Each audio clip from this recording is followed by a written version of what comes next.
হামজা আশায় ভারত বাংলাদেশ দক্ষিণ এশিয়ার সবচেয়ে বড় ম্যাচ। হামজা আতঙ্কে ভারত।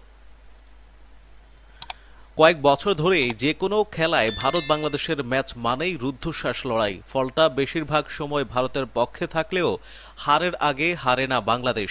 তাই তো ম্যাচের আগে প্রতিপক্ষের কাছে সমীহ পায় বাংলাদেশ। তবে এশিয়ান কাপ বাছাই পর্বের ফুটবল ম্যাচে চিত্রটা এবার ভিন্ন। আর এমনটা হচ্ছে হামজা চৌধুরীর কারণেই। লেস্টার সিটির হয়ে ইংলিশ প্রিমিয়ার লিগে খেলা ডিফেন্সিভ মিডফিল্ডার বাংলাদেশ দলে যোগ দেওয়ায় ম্যাচে জয় দেখছেন জামাল ভুঁইয়া। সঙ্গে ২৭ বছর বয়সী তারকার কারণে দক্ষিণ এশিয়ার সবচেয়ে বড় ফুটবল ম্যাচ বলে জানিয়েছেন তিনি। ভারতের উদ্দেশ্যে দেশ ছাড়ার আগে সংবাদ সম্মেলনে তেমনটাই জানিয়েছেন জামাল।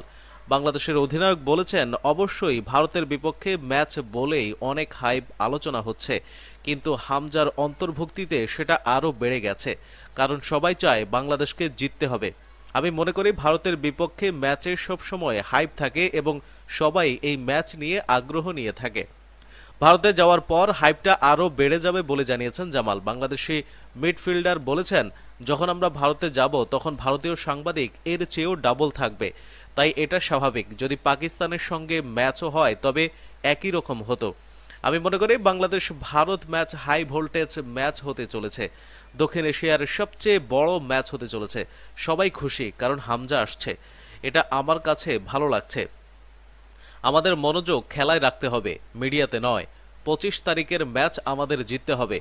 আগামী ২৫ মার্চ শিলংয়ে হবে ম্যাচটি। সমতল হলে ১৫০০ মিটারেরও বেশি উচ্চতায় হওয়ায় চ্যালেঞ্জিং হবে কিনা এমন প্রশ্নের উত্তরে জামাল বলেছেন, না, এত চ্যালেঞ্জিং হবে না। কারণ সৌদিতে আমরা যেখানে অনুশীলন করেছি সেখানে ঠান্ডা ছিল, যেখানে খেলা হবে সেখানেও ঠান্ডা আছে, তাই বড় কোনো পার্থক্য থাকবে না। হয়তো হামজার একটু সমস্যা হবে, তবে সে বিশ্বমানের খেলোয়াড়। আমি মনে করি সে এই রকম সমস্যা উতরে যেতে পারবে। ভারতের অ্যাটাকিং উইং সুনীল ছেত্রীকে কেন্দ্র করে গড়ে উঠেছে। সুনীল ছেত্রী অবসরের ঘোষণা দিয়েছিলেন, তাকে অবসর ভেঙে দলে নিয়েছে ভারত। বাংলাদেশে বড় তারকার নাম কম থাকলেও এবার তা পূরণ করেছে হামজা চৌধুরী। বলা হচ্ছে, দক্ষিণ এশিয়ায় হামজার মতো এত বড় তারকা খেলোয়াড় আর কোনো দলে নেই। তাই বাংলাদেশ ভারত ম্যাচে ভারতের উপর বেশি চাপ থাকবে। তারা হামজাকে নিয়ে ভিন্ন পরিকল্পনা নিয়েই মাঠে নামবে। হামজা আতঙ্ক কতটুকু ভোগাবে ভারতকে, সেটাই এখন দেখার পালা।